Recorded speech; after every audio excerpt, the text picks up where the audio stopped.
Hi, I'm Erik Burnham, writer of Teenage Mutant Ninja Turtles Saturday Morning Adventures, and guess what? You're listening to Splash Pages.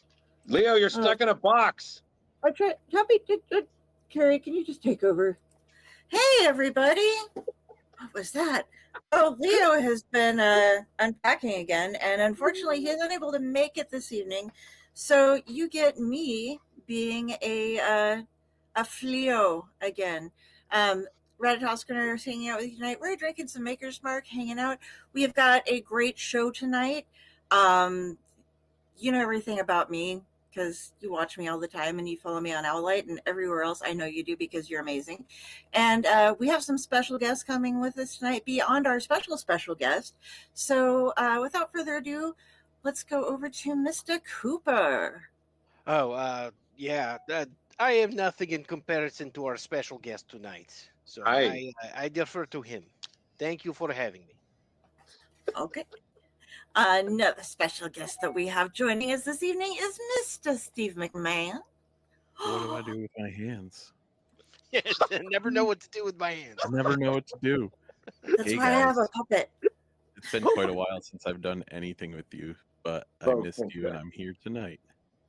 You have an awesome looking background there, man. You should and I don't want to go into his bathroom, man. I don't know. That's crazy. Oh my God. I just realized what you were talking about. Oh my God, you guys are ridiculous. Hey everybody, it's Splash Pages. It's a new year, so we're keeping it spooky, but also slimy, but like in a good way. We have Leo who's feeling quote unquote boxed in. Stop it. We have our two fantastic guest hosts because we figured full house for the new year. Carrie is holding it down Fleo style, and I'm here, and this is Tennessee Jack Daniels with Tennessee Fire. But we also have a fantastic guest here. I'm super glad he's back. He has been a writer for so much that I thought about trying to rattle off all of his credits in a row, and then I just realized I don't have enough booze to do so. So you've seen him on Teenage Mutant Ninja Turtle projects, Ghostbusters, Back to the Future, Scarlet Spider, New Warriors, some Marvel, a lot of IDW. He's here, he's everywhere. Godzilla fans beware. The one, the only Erik Burnham. Hey everybody! Can I be more awkward right now, or should I wait till later? I'm not sure. But, no! Thank you for having me. Thank you. Absolutely, you're doing good. All right. So, Great to have you here, sir. Thanks. Yeah. And you can be as awkward as you like. I am. Don't give me that. Don't give me that permission. You might regret it later. No. None of that. It's been a very long day, and I didn't know I was even supposed to grab booze. So I mean, heck, I've only got my water. Grab booze. I'll be back. Oh, here, have some of this, my lord. Yeah. No, Lord, no. Yeah. Listen, and we lost him. Yeah. No, listen, Erik. At some point, Splash Pages became Smashed Pages. At some point, so I was just like, all right, fine. As long as y'all can still interview and say sentences, fine. Mm-hmm. You know, there it is. that, you know. But thank you so much for coming back, Erik. And since last time I've had you, you've been busy, man. You've been writing a ton of great stuff. Yeah. Yeah, I mean, like I said, I think the most recent things I can think of. I know you're still writing for Teenage Mutant Ninja Turtles. As our Mr. Cooper would point out, Mutant Nation #3 is about to drop really soon. Pigeon Pete is back with his signature catchphrases. You know, everyone knows he's Pete. And you know, you're still writing the Saturday morning cartoon, which, again, the first volume we read, that was supposed to be just first 4 issues, but it did so well. It's an ongoing series, and man, you've just taken it and incorporated so much. It's crazy. I really love the opportunity. I love being able to jump into a long run on a book, and I love the Turtle Sandbox. So issue 20 is coming out tomorrow, and I just turned in the script for issue 30. So wow. Issue 30. That's fantastic. Like, even this, you know, you have the Turtles crossing over with Usagi Yojimbo, and like you said, it's one of the few times that the character isn't being written by Stan Sakai. It's the first Turtles crossover that he didn't write. Yeah, I found that out after I turned it in. Wow. Freaked me right out. Yeah. Did you ever like hear from him? Did he like it? Did he give you the thumbs up, or was he like? No? I heard. I mean, he had to read the script. He sent back notes. He asked, to make sure that the villain that we had in this wasn't too much like his Bat Ninjas from Usagi. So we made sure of that. But I mean, he approved the script pretty quickly, and so that was good. I did say hello to him at San Diego Comic-Con last year. And how that worked was he was at his booth. He was super busy. I just grabbed a copy of the crossover to have him sign. And I told him I wrote it. And he goes, "What?" I said, yeah, I wrote that one. He goes, "Oh, it's a fun book." I'm like, "Thank you." And then I would have loved to have talked to him, but he had a line. And I didn't want anybody to stab me for taking too much time. So I got out of the way. I would have loved to have to chatted with him longer. Because I had such a fun time writing his book, and Usagi was the first Turtles figures that I owned back when the toys were coming out in the '80s. So I mean, I get a little bit of a fondness, nostalgia for the two together. Oh, absolutely. I mean, it was so interesting seeing both of them together, and I can say this: I've met Stan like once. Cooper has probably met Coop. You've met him a bunch of times, right? He was supposed to be at Granite where Erik was, this past September, but he pulled out the last minute. He wasn't feeling great, and that's a lot of travel from where he's at. So right, we missed him. Because I got to meet him. What was it? I think it was Terrific Con, like 2016, and I had him sign because it was the only thing I had in my Turtles collection was the crossover he had done around that time, Justin. And he was like, "Oh yeah, this is so much fun." And I was just like, "Yes, everything. Great to meet you. So chill. Hi." Just one of those. You're like, "Yes, thank you." So keep writing, do the things, send him to space. Thank you. Bye. That's a great book too. So, but Coop, I think you've seen Erik. I mean, this is the only exclusion I've met, but you got to hang with Erik with Granite State, right? Oh, dude, I've got an Erik collection at this point. Like check this out. So one thing that we don't talk about enough is that how good of an artist Erik is. Look at that. Yeah, agreed. That. That's amazing. That was the pretty first piece of artwork that I bought at Granite State. So I mean, that. Well, you're not showing the others. You got your Tobin Spirit Guide, but a real gem of my collection I want to show you guys because this is something that does not get talked about enough. We just moved Erik's daughter off to the side here, seeing the granddaddy of the Foot Clan. But the downside is hilarious. This is something that does not get enough due. I was just going through this before we started, and just to give you an idea, it's all kind of like cartoons in here. So this gentleman is adding bay leaf to his soup, right? Then he puts it into the soup, and there's a big explosion. And he looks at it, and it says Michael Bay Leaves. So get out. And it's like it's all love the dad jokes. I love it. So if you're wondering who's got the humor to write Spider-Man, to write Michelangelo, all of that, it's all coming from this guy. So the same guy that's crushing, Jet Jaguar with Godzilla feet. That's it. Yeah. No, I wish I could have kept that in print a bit, but it was I did it on Amazon, and the books they either came out looking just super crisp and dark and beautiful, or they had toner lines.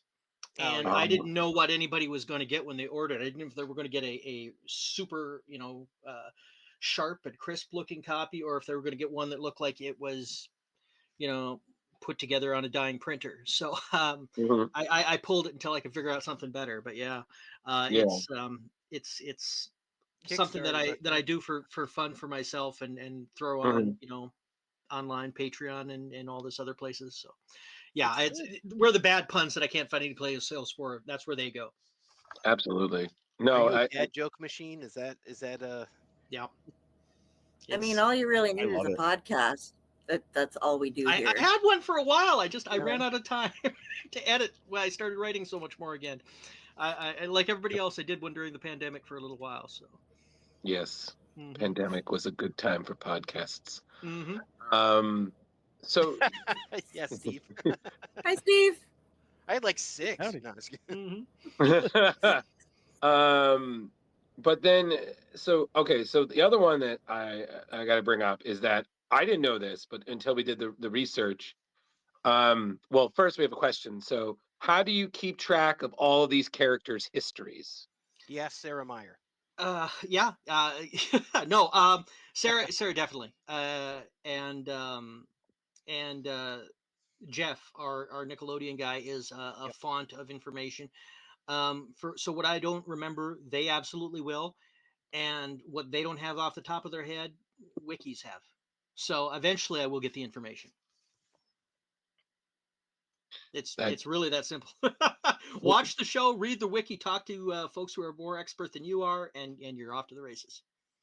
Okay, there we go. I wish the answer was more complicated, but it really isn't. No, that's fine. You did the research. You did the Mhm. research. You turned in the paper. You got the A. That's Yeah. fine, man. You know. So The Simpsons, working with Chuck Dixon on, was it Mug Darkly, right? Through a Mug Darkly, yeah, it was, Yeah.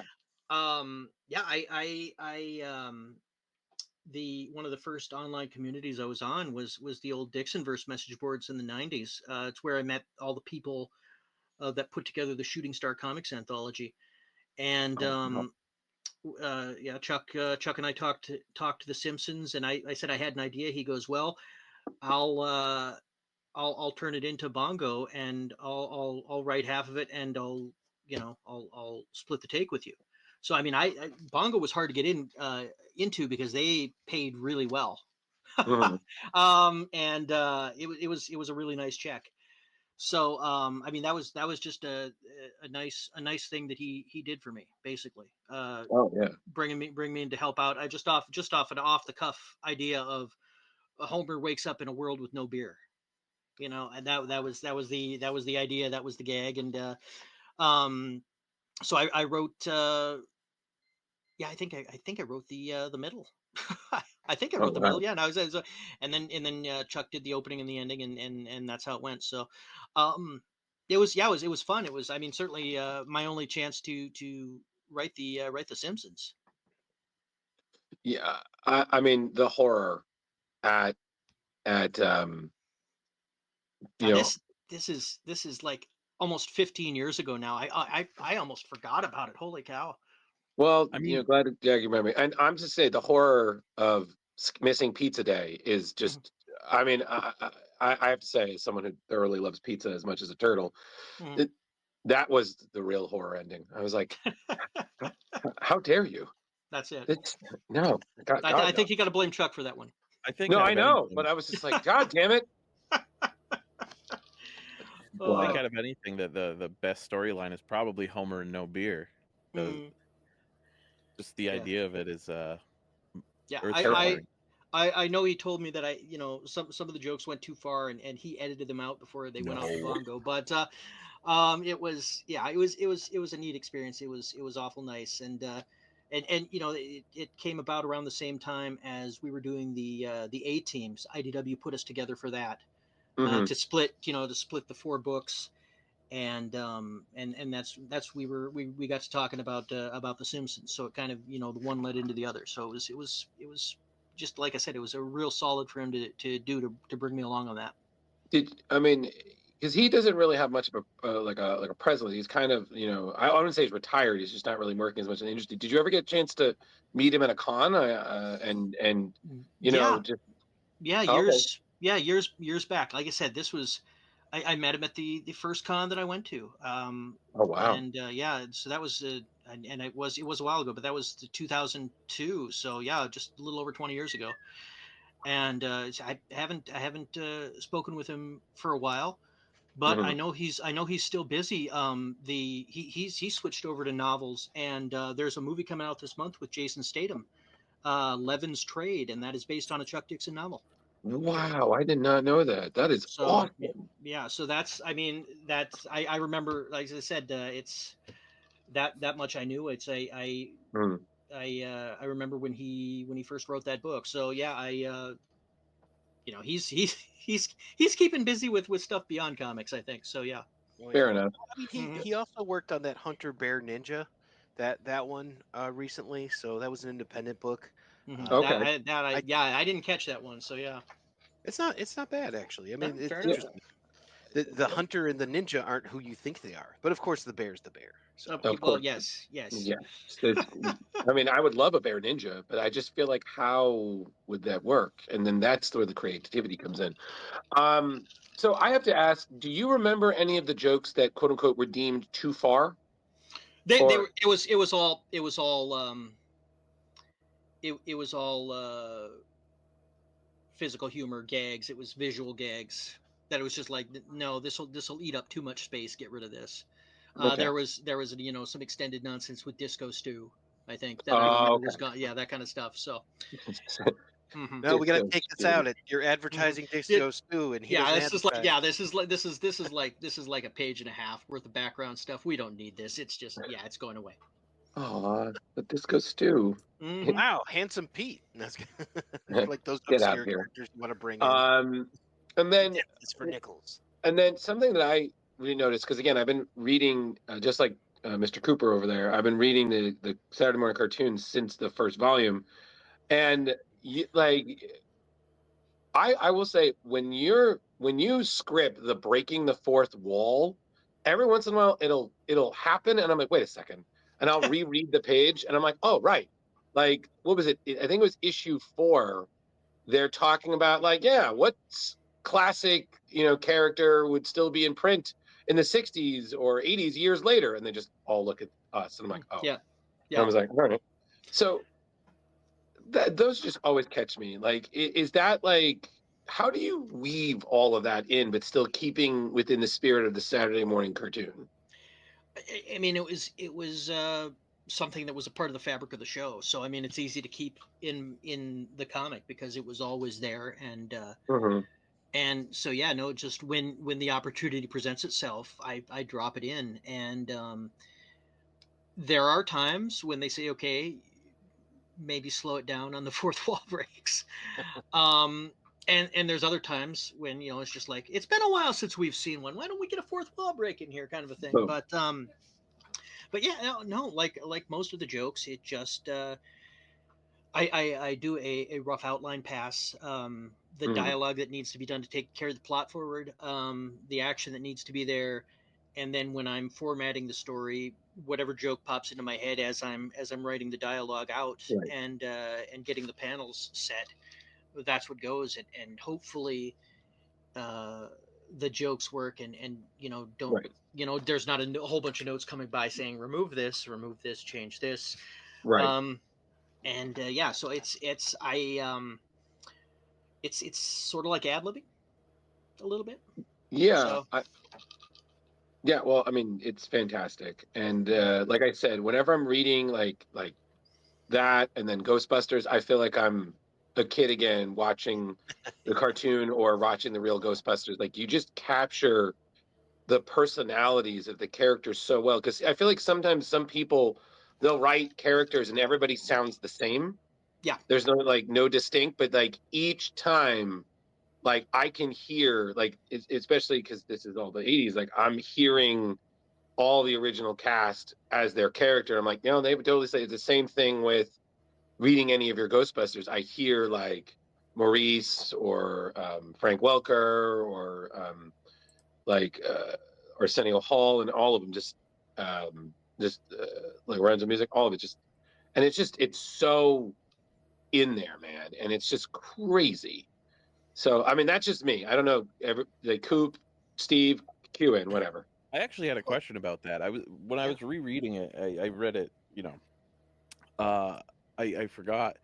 Was it established in that book, or was it established before that Winston was a Marine prior? It was not in the movies. It wasn't. There was a thing that they were going to have him in the Air Force, as part of like extended character stuff that comes out after the movie. Because fans dig the stuff up, and character information. But Tom Waltz, our editor, is a Marine. So we really just said nothing was established, but they did have it in the character that they were going to have him in the military. So we're just going to make him a Marine to give a nod to Tom. Yeah, I definitely liked that. addition to it. It gave it like a lot more of a like. That's why he's proficient with the proton pack and the neutrona Mhm. wand and whatnot. Yeah. I mean, he used he used the stuff to build the character. So I mean, it was in his performance. At least I assume. So I loved it felt right and felt consistent. So yeah. And also, Steve, I think that they mentioned some of that in the novelization because it was something they didn't use, but they did mention it in the novelization of the first book or the first movie. I don't But think it's I like one of those remember things that you wouldn't know unless you read it. But aren't You know, those and I like know rule issues? Like usually, like a novelization takes some liberties that aren't really canon. well, it's actually amusing because the novelization for the Ghostbusters, they included a lot of the deleted scenes. So a lot of those were found in there. And it's funny because a lot of certain things are like, oh, okay. But then some novelization I was like, wait a second, this is like what I like again, and that's something Eric, like just rereading your Ghostbuster stuff, like how do I say this? You fill in the gaps that I didn't know I needed because I'll I agree to feel like that. there's always questions like, oh, how did this happen? Like the one that I thoroughly enjoyed that you really was the first movie, the Dana and the prescription drugs. Mhm. Because I know that that's always a scene that a lot of Ghostbuster fans are kind of like, oh, okay, Venkman, why do you have that? And Yeah. you kind of like, and again, it was funny because she's like, oh yeah, I had a prescription. It's for hiccups, and she's like, don't laugh. And I'm just like, genius. I looked it up. That is something it is prescribed for. I was amazed. So yeah, but yeah. So yeah, I didn't love that scene myself. So yeah, I tried to get away with fixing it. Isn't the word I want to use, but well, I'll use fixing it. Just changing it to Tweaking, fit with my own sensibilities. yeah, tweaking a little. Just A we're little bit, just yeah. gonna, yeah, a little bit. So, um, we have. How did you approach Winston with regards to him being a late Ghostbusters member? Well, as far as year one, gosh, I just you know when in the movie he was he was hired, and you didn't really see too much of his ramping up into the position. So Mhm. that was the obvious stuff to do in year one. Just show a little bit of here's how the equipment works, practice with a little bit, Mhm. go on a small show him on a small bust before, because I'm trying to think. I don't believe Blow up he pumpkins. definitely wasn't. He wasn't in the movie doing anything other than Nope. he showed up. He was hired. He was driving around with Ray and then Gozer. So Yeah, just showing him getting his feet wet. That was the kind of the obvious thing for year one. What about absolutely.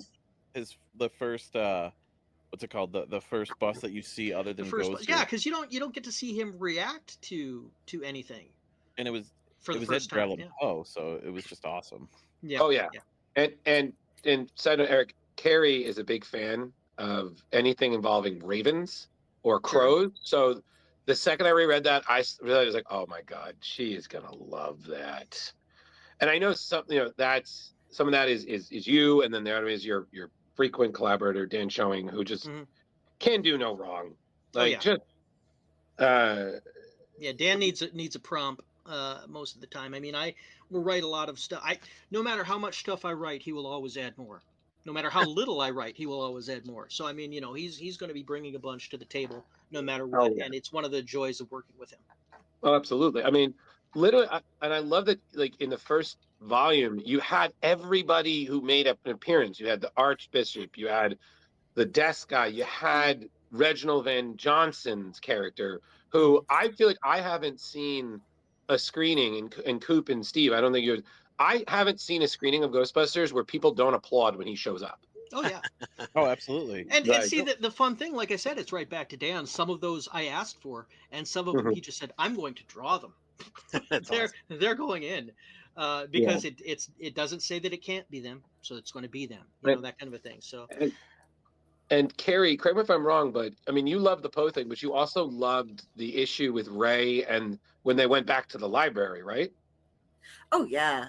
Well, I'm a huge bibliophile, and so see, and then having him like, and then I'm threatening this rare book. I'm like, oh God, please don't hurt the book. Please don't hurt the book. Oh, that wasn't Yeah. the real rare books. It was still a book. I don't I care mean, if you it know. was an index of recipes for making omelets. Still a book.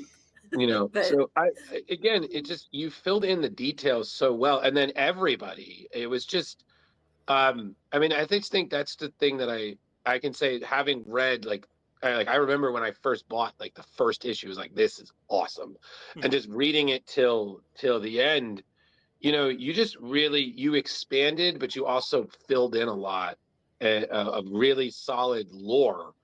And to me, I was like, this is just as canon. And I've used that explanation that you did, and Steve and Goop, you know what I'm talking about, the one where their destruction of Gozer by crossing the stream implanted the knowledge of how to defeat Gozer throughout the multiverse. And I've used that with people to explain, how there's different Ghostbusters. And they're like, that's really good. I'm like, that was not my idea. And I always give you Just and saying, Dan guys, props. this I'm like, predates that, Across the Spider-Verse. I'm just saying. It predates it. So yeah, true. Yeah, exactly. Yeah, So, yeah, yeah, hooray, we got to well, something first. yeah. But I- so the one thing I had to ask, and then I'm going to stop because I feel like I'm just talking so much, and it's pretty sure the whiskey. When you're writing the humor, what's the recipe? Because I feel like some people I've talked to, like, writing humor is really difficult, because again, it's about, so when you're like getting the tone, do you write it thinking like, are you trying to be serious? Like, what's your formula for Well, I mean, humor, and not, of genres? writing humor is easy, but writing humor that people find funny is the trick, because sense of humors range so wildly with the Ghostbusters, with any of the characters write humor for. It really, what it is I'm trying. It's character based.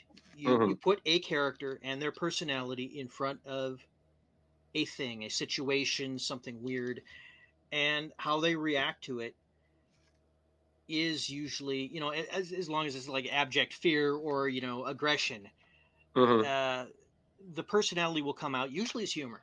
I mean, Okay. that's how I translate it. That's how I react myself, and that's how it works. It reminds me. I can't remember where I first read this, but there was somebody who might have been John Cleese, said that there's a difference between comedy and humor, and humor is truth. It's reaction. It's how people deal with the world around them, and comedy is, it's a gag. It's a bit that's trying to make you laugh. And Great. both get used. it's very Steve Martin, It could So have been Steve Martin as well. Stephen Schwartz. I just say I honestly don't remember where I read it the first time. I wished I could had a steel trap for where stuff was cited. I would sound a lot more intelligent, but that was something that did stick out. And so yeah, I do try to keep it more humor, more authentic to the character, and that seems to work for being funny when a snarky line or something, because it true. It's also how you read it. If if you covered up the panels, you didn't know which character was speaking, you might read it as your brain might translate it as drama, and it's Right. not funny anymore, but it's the same line, or just like a droll dry action hero line, but not funny. It's just, well, that sounds awesome, but it's not funny. It just everything comes together. The character, what you know about the character, Right. informs the humor as well, at least as far as the stuff that I've written. You mentioned Absolutely. improv too, so it sounds like a little improv going on in your head there, where you're thinking, "Oh, and then Bill Murray sounds like this," and then he's going to bounce that off Ray, who's going to say, "Oh, well, look at the size of that thing," and be like, "Oh," and then you kind of play off that way. Is that what's happening? That is kind of how my brain works with it a little bit, for the most part. I mean, the characters that I've worked with a long time, or the characters that I'm really familiar with because I've seen a bunch of stuff, and I've said this before, I've seen everybody at this point has seen so many of the Saturday Night Live alumni from the 80s, have seen all of their stuff. You're familiar with their ticks and how they react. So so yeah, the improv stuff is kind of seeped into the culture a little bit, which makes it a little easier on me, because half the work is in people's heads.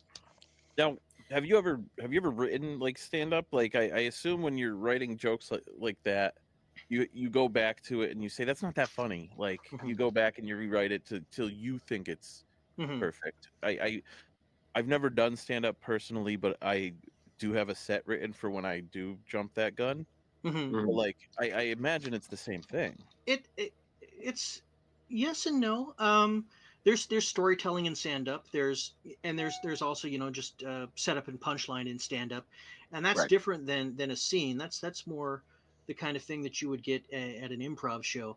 But I did do stand up once, just to be on stage and be funny when I was in high school. The only joke I remember was something about the inventor of Slinky being a snake with scoliosis. Nobody got the joke, so I said, "All right, this isn't for me, I guess." Oh I my told the God. aristocrats. It No, took Mhm. me till Yeah. just Oh, now no. to realize what God, you please said. don't. I spent a couple of years doing stand up actually. Oh, And yeah, it's a lot of it's stand up, punchline, tag, tag, tag. And then you go in for your next one. But you do have, you can build the stories and have the callback kind of thing. I think one of the best things I ever saw was this guy who would have more than his share at the shows, and Yeah. he started doing callbacks to bits that he hadn't actually done that night. I actually kind of like that. Oh my God. did you see Larry David? Is that No, Oh, it, my it was goodness. he somebody started playing in the audience? we had a local bard that we would do. It's Duffy's here in Lincoln, and they would do the Duffy's Comedy Workshop, and it's where we could all get together and practice our bits every other week and try to build new stuff. But he everybody knew his stuff, so they knew what he was calling back. But he had, except for like half the audience, but all the other comedians knew his stuff, and we were just like, "You didn't do that. You totally forgot it." But it is a very different beast writing that versus and we do improv sets too to keep you on your toes, but doing that and then writing, so hard to get the two to go together. Yeah. Because there's the timing thing too, and if you're, like you said, when you're in character, if you're reading it with Bill Murray's timing or whatever, you're like, oh yeah, got that, I know how that would have sounded. But if you can't do that with somebody, then yeah, it might just turn out to be something like, why is that on the page? So it's great that you're able to bring that about so well, because you get those characters so well. I loved reading the Ghostbusters stuff. It was all in my head, every line, how it was going, how it was being pronounced, and I appreciate it. It was one of the most fun jobs I've ever had, and I do miss it. I'd love to get back to it someday if they ever had space for me. So, who knows? They still have the license, right? IDW. Yeah. No, it's on No, Dark Horse now. Dark Horse has one of the licenses. Afterlife. Yeah. So. But and it's so funny because I've owned copies of Tobin's Spirit Guide, which has just absolutely terrifying artwork by Kyle Holtz, who's just amazing. And then it's funny because last year I got your Tobin Spirit Guide. There you go. Look at that beauty. The green Not version. gonna lie, it did not occur to me until when Justin showed it that you're the same. Yeah. So, listen, Steve. You want me to show the cookbook? Yes. No, that's what I got. Is my friend gave me that, and I was like, oh my God, and I was like, Erik, co-written by Erik Burnham. I'm like, oh, of course. When I put that together, I was like, oh God, I might fangirl, but I won't. Oh no, listen, Steve. When I got a package from Mr. Cooper, and I was like, oh hey man, I got you this trade paperback. I think it was Transformers GB, and it was signed by Erik. It's like, oh, to Drew, and I'm like, oh my God, come on. The only one he had too. So yeah, I know, and it was just so great, and I was like, and I messaged Cooper like, thank you so much, but I still want to meet him. So you gotta come out to C2E2 so you can see Erik hanging out with one of the other funniest people I know, Dave Wonder. So Dave, yes, hilarious dude. So, I see Coop. The problem being is I would have to pay extra because I know I would bring 2 suitcases, one for clothes, and the other one's for books, and then I would be that guy. I'd be like, I'd be like, hey, I'm just gonna circle back. Just gonna keep coming round and round and get the whole collection signed. I'd be like, thanks so much. That's the Ghostbusters. I'll come back tomorrow with Scarlet Spider. I wonder about Oh, this collection. So this Ghostbusters is got me the Scarlet Spider job. Did nice. it really? That It was did. awesome. The first issue of Ghostbusters, back in 2011, Mhm. I put up a panel that I got a page that I got a kick out of, which was Egon telling Ray that he wanted to take a look at his brain, like with an MRI, Yes. ellipsis, possibly, that Mhm. Chris Yost liked that joke, and that's what what had he saw that, he laughed, he followed me, and then a couple years later asked if I wanted to pitch in on Scarlet Spider because he was off busy on the set of Thor: The Dark World. It was so funny because which is I my was favorite Star Wars or Star Trek movie, Thor: The Dark World. There it is. There you go. But I remember reading that, and I was like, because I was a huge fan of that Scarlet Spider. I miss it very much. I thought that was beautiful. And I remember seeing, I was like, co-writer Erik Burnham was like, wait a second, is this the same? And I was like, it's the same spelling.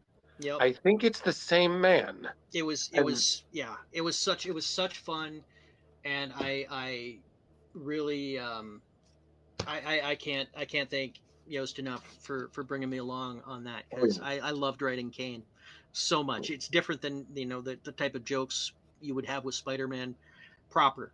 It got to be a little bit drier, a little bit more sarcastic, and I really loved it. It was awesome. But we have another question. Andy Samberg's voice for him. Yeah. So New Begin says, should I read your stories if they have a moral, or are they just for entertainment? No judgment.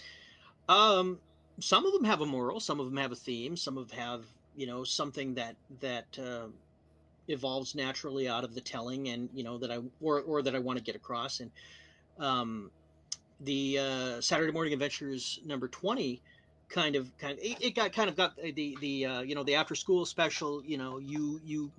It's a Wonderful Lifestyle. The world would not be the same without you in it, kind of a message. I mean, that is a cliched moral that you see in a lot of places, but it's still an important message. Other stuff is absolutely just for entertainment, and some are both. I don't feel bad writing something that just gives people a chuckle or a bit of diversion for 20 minutes. I don't feel bad writing something that has a message to it. So I try not to do anything that beats anybody over the head, but I do hope that there's amusement and such out of everything, out of the things that I write. I like your segue there to the newest comic that's coming out. Your audio is pretty bad. Coop, couldn't hear you, buddy. Yeah, that was a great question. Could you do it again? Yep. Okay. Any better? Yeah, so much better. Take two.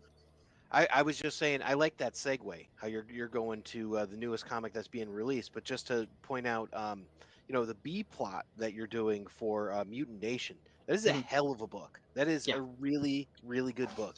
And it's one of those things that it's like, I know a lot of people in the Turtle community who they're like, man, this is the book I can't miss this month, because Last Ronin 2 is kind of like, it'll come out in like 3 months or something. We don't know when.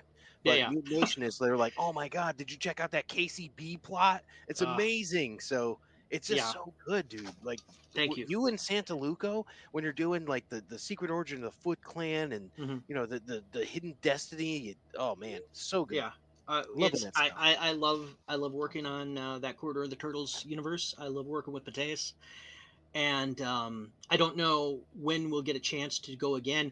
It was funny because the very end of the Armageddon game, they had us build towards a very different status quo for the Turtles, and then we moved a little further with Untold Destiny, and then with this story we're kind of edging it back towards a more familiar, a little older status quo, because I don't know if that's where Nickelodeon wanted it, or if that's where Jason wanted it to be, to take his story and go the way that he wanted to go.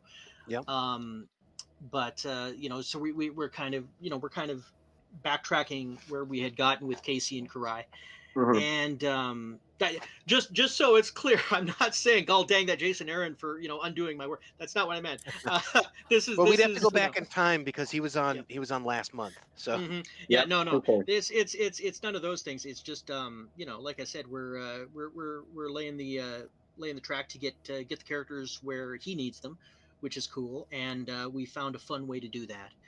And that basically means letting Mateus go nuts with action and just having fun with it. I'm jealous of Jason because he gets to play with these the darker versions, back to sinister versions of the characters. And I mean, because that's always been so much fun for me. So I look forward to seeing what where he takes Karai and Casey as well as the Turtles. So yeah, I'm looking out for Karai too, because I've already read issue 6 of the IDW series, and I'm like, oh my god, this is a book from where did this come from? It's so exciting. But Casey got a new mask. Casey's working for Karai and the Foot Clan guys, so it's like this is not ever done at all. Yeah. Like this is not something. This is not a character from Mirage that you'd look at and be like, oh, who's this dump? He's just like some guy that's out there. No, he's the moral core of the Foot Clan, and that was the whole point after Armageddon game. So Mutant Nation takes him and puts him in here, and Karai's got a power up, so it's kind of like a whole different dynamic going into this new IDW series. So we're excited. And the other thing I just wanted to mention is that I have heard from countless people that what brought them back into Turtles was Saturday Morning Adventures. So just to share that, it was that. So I mean, I moderate the IDW Ninja Turtles group on Facebook and all that. So there's like 14,000 people in that one. Whatever. Like all these people, they're like Saturday morning is what brought me back. It's a huge thing. So I see. And we've talked about this. I'm relatively remote. I'm hours away from a comic shop. I don't have people around me who read comics, and I don't always see stuff when people are talking good or bad, for better or worse, about my work online. So it's always a surprise to hear something like this, and it's a welcome one. I mean, I was telling people, because when we were at Granite, there was like 20 people up on stage for the 40th anniversary, and I looked up on that stage and I said, Erik Burnham is the most dangerous man on that stage. Do you want me to back out? No. And I said this. I said Erik Burnham is the most dangerous man on that stage. It was the Fogwell Jim shirt. Yeah. I mean, so Steve, we haven't gotten a chance to let you speak. Really? No, I think he's in like fanboy paralysis. He's just like, okay. I just wanted to offer up if you had anything that you wanted to bring up. We've kind of all been prattling. I have an oddly specific question, if anything. When I was reading issue 1 from Saturday Morning Adventures, which issue 1? Yeah, there's more than one, buddy. Oh, it's the one that we read, right? From the first volume. From volume 1, yeah. Right? Sorry, yeah. So right after the lightning strike, there's a comment that it's like, "Uh-oh, what do you mean, uh-oh?" Immediately, I thought Ghostbusters, but then I realized like it could be something else. Was it the phrase that you used? Was it inspired by Ghostbusters or was it inspired by something else? I also think I know what you're referencing. Are you talking about, Steve? Are you talking about the moment where it's like in Jason X when they're like whoops and like whoa what whoops? There's no whoops. Yeah, but something like that. Yeah, exactly that. There's a moment in the movie Rat Race where they go, "Uh-oh." What do you mean, "Uh-oh"? But I'm pretty sure, isn't it like there's something in Ghostbusters, the original Ghostbusters, when Ray thinks about Stay Puft, that No. I think you're talking about the second movie when Vigo shows up like, uh-oh. That's right. I am so sorry. Got you, buddy. I got you, bud. Yeah. I Support. apologize for that. That's what we do in the community. I don't think I did that on purpose. It's a well-worn bit, and I'm not saying that something didn't influence me. I'm not sure it was that. It could have been any of the million things that have done it, though.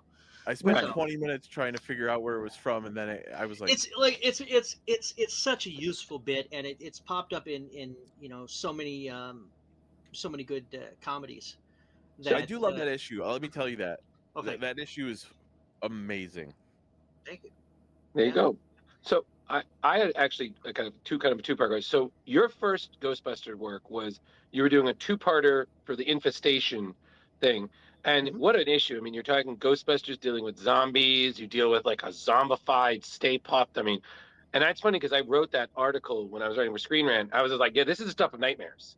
Like, what's more dangerous than Stay Puft? It's a zombie Stay Puft. He's melting, he's deformed, he's pissed, like he's on fire, like fire bad. But then, and then that was like the first thing, and then you had the main series, and you, Dan, did multiple multiple volumes and whatnot.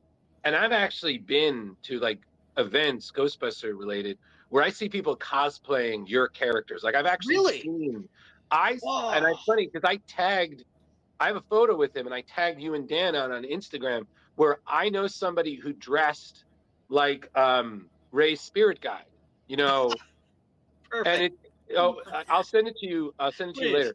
But it was so funny because he's a Ghostbuster cosplayer. He very much he's the real Ghostbusters. It's REEL Ghostbusters. He goes by Pete's Prism Planet. He's an artist and he customizes things like he'll take images in the Ghostbuster and he'll make them like RGB or whatnot, and it's fantastic. But he'll go to like Ghostbusters Day in New York where they have it at Hook Ladder 8, and he'll show up and he's dressed like Jake with the sunglasses on, giving out prints. And I took a photo and I was like, hey guys, I think I found someone you're gonna remember. And it's just so. I mean, I don't know if you've ever seen those, but have you seen No. people cosplaying as your characters? And I think years ago, I think somebody sent me a photo of a Ron Alexander, and oh my, I yo, think somebody sent a photo of a cosplay as Dan's version of Kylie, our version of Kylie, wow, which is not. I mean, that's only like half half an right, original type of creation, but right. that's all. The one that wowed me is somebody at a convention here in Minnesota brought me up a custom action figure of Ron. And I'm just like, this is amazing. This is fantastic. What? So that was cool to see. But Yo, I haven't. I'm sure folks have done cosplay of it, because I mean, if there's one thing cosplayers are going to do, they're going to find something, you know, unique that's not everywhere, and absolutely. jump at it. But I just haven't been at the cons where they've happened. So it's a bummer. I wish I could have seen something in person, or I wish I could have seen more of the pictures, especially when we were still in the thick of it. But yeah, That's great. not a ton. I'm excited to hear that it has been done though. Oh yeah. That makes me happy. Oh my! It's when I saw him, I was like, "Can I get a photo?" Because I by then I had interviewed with you when I was on with Justin for the Epic Tales, and I was like, "I've met," you know, and he was like, "Oh, that's so cool." So I made sure to tag you and Dan in it, and I see him every year, and he's even now where he's Jake, but he has a Ghostbuster patch on, and I always and it's funny because I'm always the guy at the event. I'm always handing out Twinkies. Because I'm just like, I know none of you are eating. Here's sugar. Let's go. Nice. I hand out toasters. What happened? I hand out toasters. You do? Do they dance? Of course they dance. They're the number one holiday boutique gift. It's all well and good until it eats someone's hand. No, we're gonna put safety warnings. You know, everything like the old man eating toaster trick. You know, but no, I mean, Eric, like I said, being someone like similar like Steve over there, who's got an impressive background, proton pack flashing, all that, like I said, your work merged everything in one beautiful reality. You had the first two movies, you had the video game, you show the rookie, you expanded it, you introduced all sorts of new characters there, man. I mean, like I said, I had a friend who was getting it. It was like, what do I read? And I was like, there are 3 books. I was like, yeah, The Other Side by Keith Champagne and Tom Nugent. The other, Displaced Aggression by Scott Lobel and Elias Krasinski, and then Erik Burnham and Dan Schoening. Like, what about that? I was like, everything. You read all of it. So another question we have here is, I heard you wrote for the Ghostbusters video game. How was that different?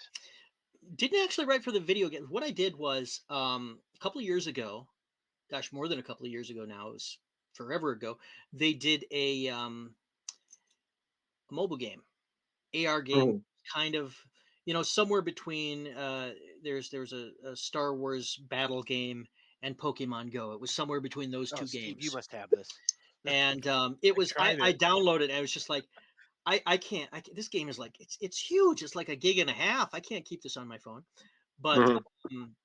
it was God, that was 2017, 2018, somewhere in that Mhm. neighborhood.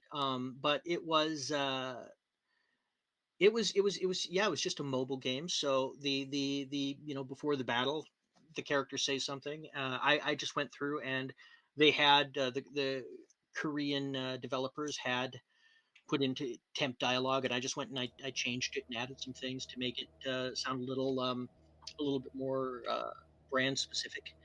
And that's where I learned that that video game scripts were written in Excel, which really threw me for a loop. So Wow. yeah, that's what was there. And I was not working on anything nearly as complicated as some of the AAA games are. So I am Mhm. not saying that that I did had the full experience of game writing, but it was unique and it was a lot of fun. And I mean, I got to I got to write up little bits on all the ghosts, and I got to invent some ghosts for them, and Mhm.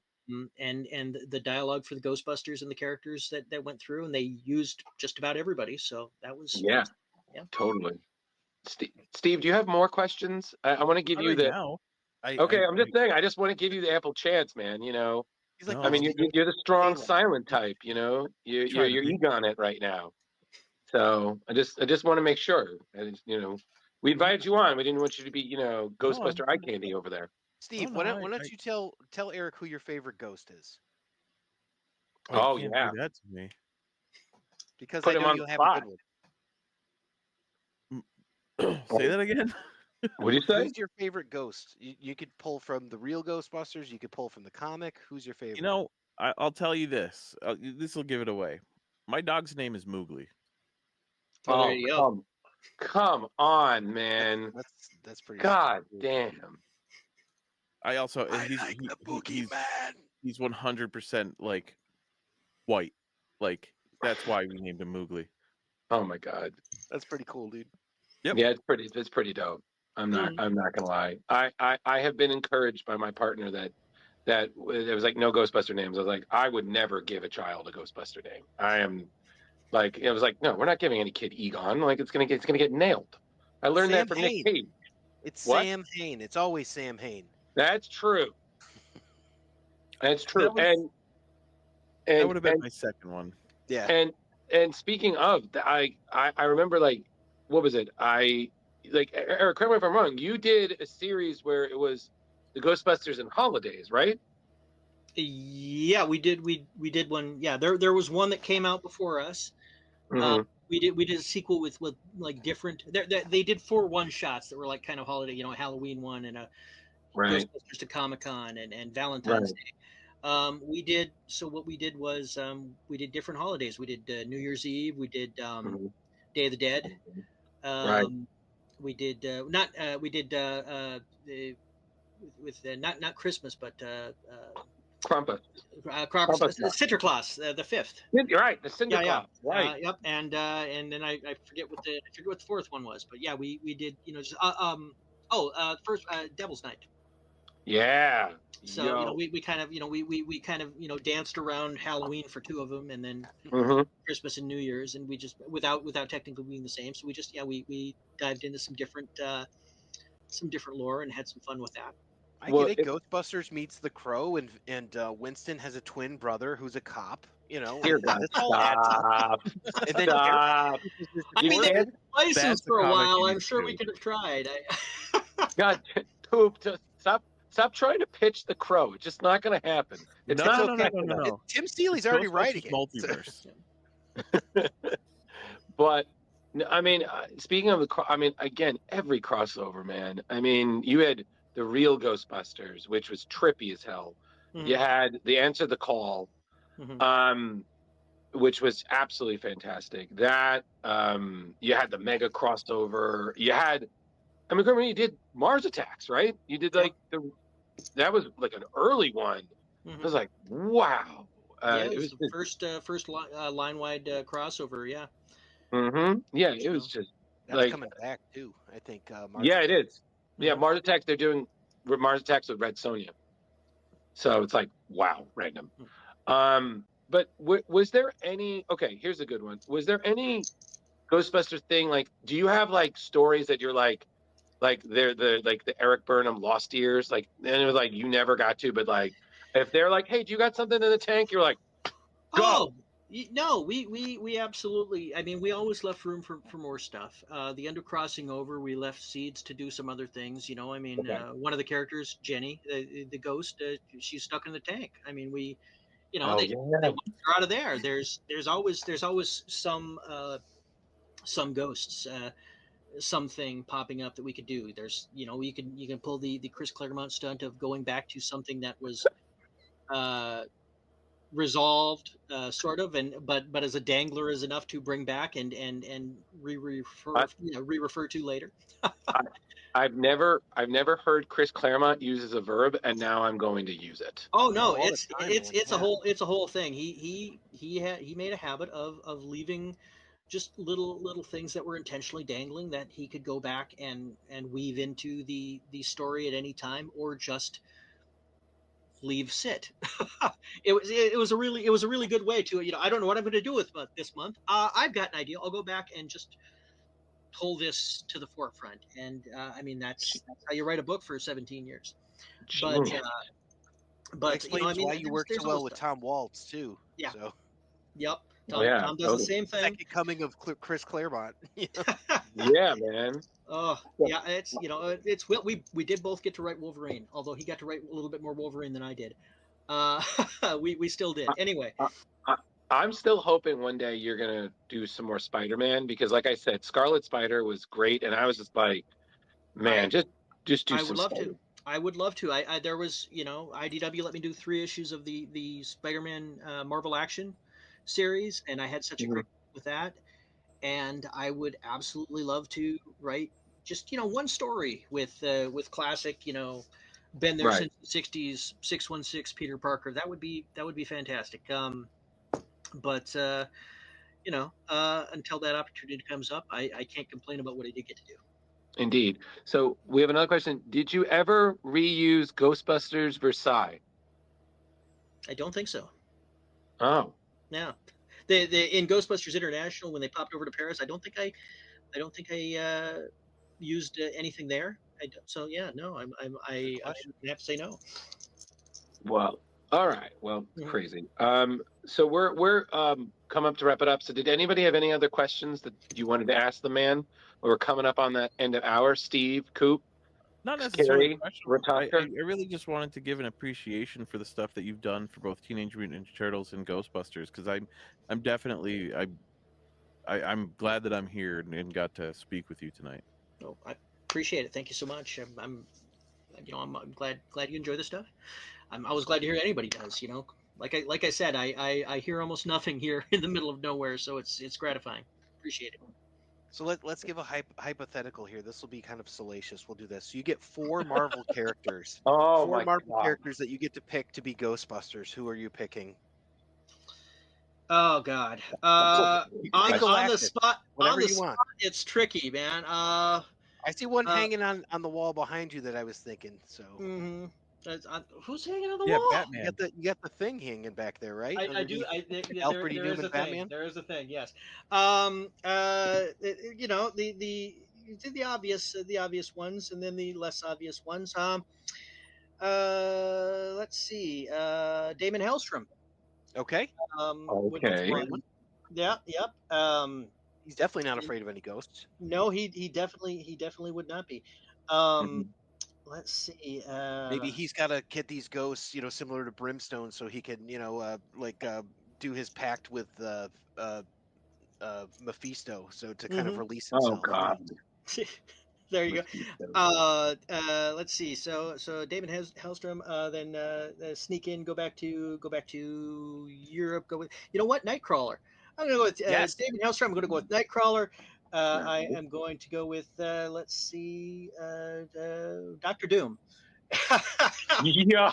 And, Triumph Informant, guys. Hell yeah. and you know what? Just because I always want to write him, I'll bring in Moon Knight. He would absolutely be useless in this. But he's so much Wow. fun to write. So yes, That is the Yo. best terrible choice ever. I love they're it. awful choices. And I mean, you know, it's if you give me if I wasn't doing it on the spot, I'd actually come up with something that would probably make more sense. Yeah, but But Eric, I just want to say I have now just got an image of Doom just exercising his powers that one does not slime Doom. Mhm. Oh yeah. Yes. No, it would be. See, years ago, Tom and I were talking, and we really tried to get going a Ghostbusters Fantastic Four crossover. We Yeah, really it would be tried amazing. hard. Yo. Because and here's why. Here's where that comes from. So the borders of Moldavia and Latveria come real close. So we were going to have Vigo and Doom be the villains. Love it.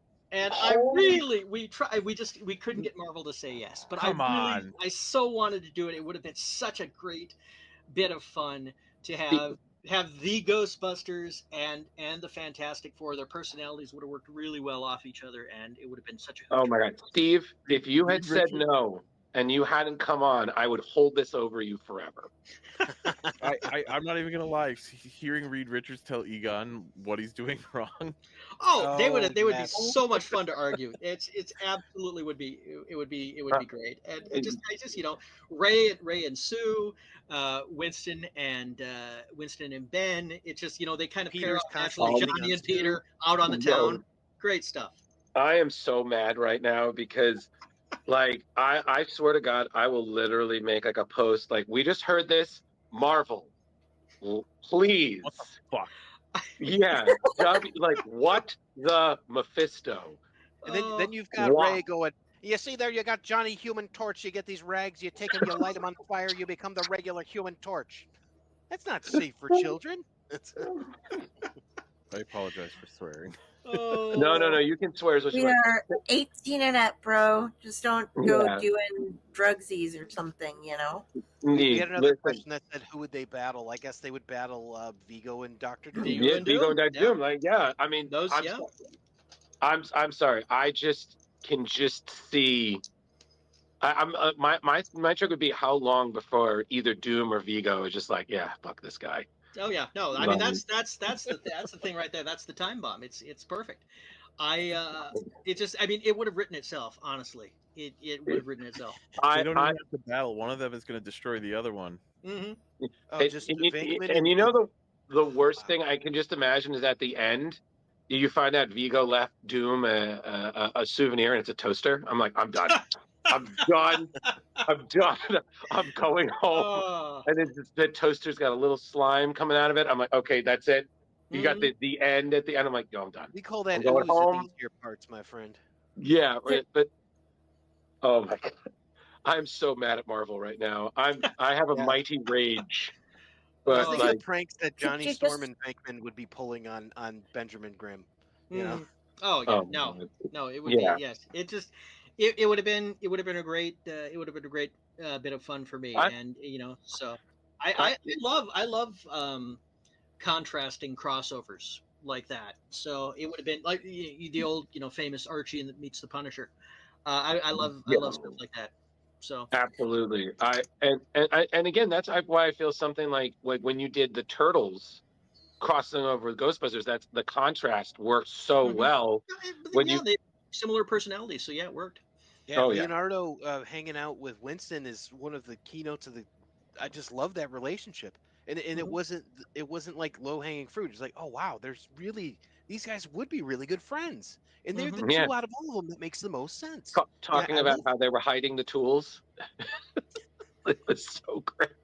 But all right, Carrie, you look like you wanted to say something.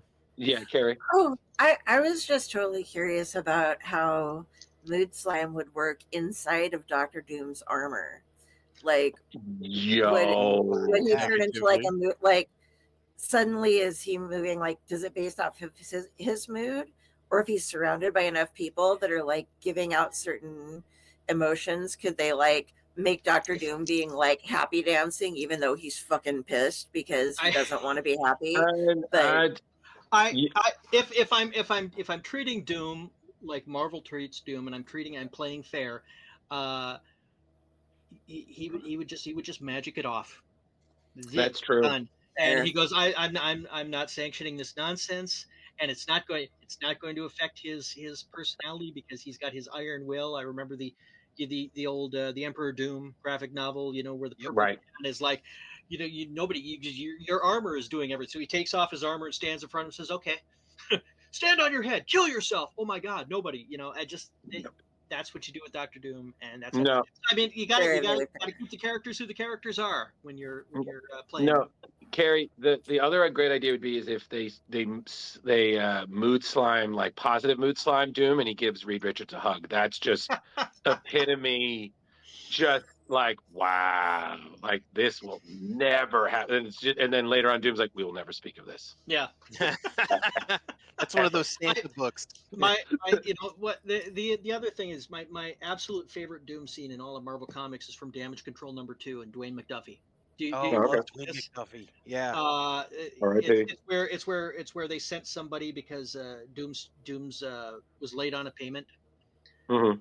So the guy goes in and Doom says, "Okay, well you'll take a check," and the intern says, "Do you got any ID?"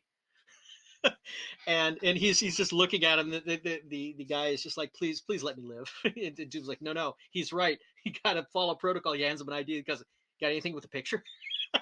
So I love that is my it's goofy, it's ridiculous, but it still plays fair with Doom. Seriously, McDuffie was a genius, and everything he did was great. 100% agree with that. So Eric, we're coming up on the time. So thank you so much for joining us. This was absolutely amazing. So much. Like, thank you. Appreciate you having me. Thank you again. Oh, no problem. So we'll have the to last save thing. this question for next time, okay, guys? We'll save that for. We'll still acknowledge, but we'll save that for next time. You got to leave a little bit more in the tank, but yeah, we will remember that. I will give him one. Prepared. Ted Cord. Who? Ted Cord. Oh yeah, like my favorite character. There it is. So that's my God, he's right there. I'll throw that out there. That's a Ray right there, man. Yes, Ted it is. Cord is 100% a Ray. Yes, and I say this as someone who my mother still will call me and let me know. Love it. Every time that the Ghostbusters is on, my mother's like, that's you, right? Especially the scene with Ray and the Stay Pop. I'm like, don't remind me. Every one of my friends are like, you're a Ray, you know this. I'm like, I'm very aware my energy will doom the world. So very aware. And all of these people in this chat, these three, not you, Eric, we'll get there soon, I can attest I'm ridiculously mood slime charmed. But the point is, Eric, what's the best way for anybody to get in touch with you? Social media, what's the best? I mean, my website that's scrolling down there at the bottom has links to every way to find me. So any of those social medias will work. And yeah. Okay. Well, again, Eric, thank you so much for coming on. So much, man. Thank you. And we'll definitely have to have you on sometime in the near future. Absolutely. And I'm going to stop talking. So does anyone else want to say goodbye? Hey, hope to see you at Granite, or at C2E2. It'd be if I get invited out again, I'd be happy to go. So maybe Terrificon. Maybe we'll see who asks me out. Otherwise, I'll just try to. I'm going to try this year to try to do some because they're less chaotic, to do some signings. Just kind of sneak out. I talked about doing one in Delaware, I think. So we'll see where I can go. I'll try to, because as I said, that's kind of like a little bit less of a buy-in than a convention. I'm only gone 1 or 2 days, and right. I don't have to worry about sitting at a table for 17 hours. And you get all the excitement of being in Delaware. It's right, Delaware. I've never been to Delaware. Why wouldn't I go to Delaware? Delaware. I have the Wayne and Garth experience. Yeah. Can I? All right. I just have to tell you this. I almost put my green screen up tonight, and my background was going to be hi. I'm in Delaware. I'm in Delaware. Perfect. Well done. Yeah, you missed it by that much, but it was well done, Steve. Yeah. I didn't even, and that was just not even. Yeah, okay, yeah. You did great, buddy. Yeah. You fit the vibe. You Mm. got it. I But don't know, Steve, if you could see this one, but get Hell out. Wait. Yeah, there it Hell. is. Yeah. Wow. guys, I work in Wow. Aurora, Illinois, so they were Okay. handing this stuff out in the suburbs. It was issued to me. Yeah. Fantastic. Well, No, I already said it. I appreciate me being here to see you being here. I appreciate you being here. There we go. Thank you. Yes. Everything you've done, again, awesome. Thank you. I appreciate you showing up so that he could show up, and appreciate showing up to have you show up. what they said. This tone is starting to make me think of the old Steve Martin skit on Saturday Night Live, The Christmas If You Had One Wish for Christmas. Do you remember this? Yeah. I'm Yes. well versed in this one. Yes. So Oh, yes, yeah. that's the vibe I'm getting here. You know, all the children of the world to sing in peace and goodwill, and then $30 million a month, tax free, deposited in a Swiss bank account, then complete power over every living person in the universe, and so on. This is the vibe. I'm loving it. It's great. Thank you again, man. And like I said, we hope to see you at a con in the future. That would be total awesome. Just keep up the stellar work and party on, man. All right, Yeah, guys, take it congrats, easy. man. Great Thanks stuff. so much. See ya. Hey, so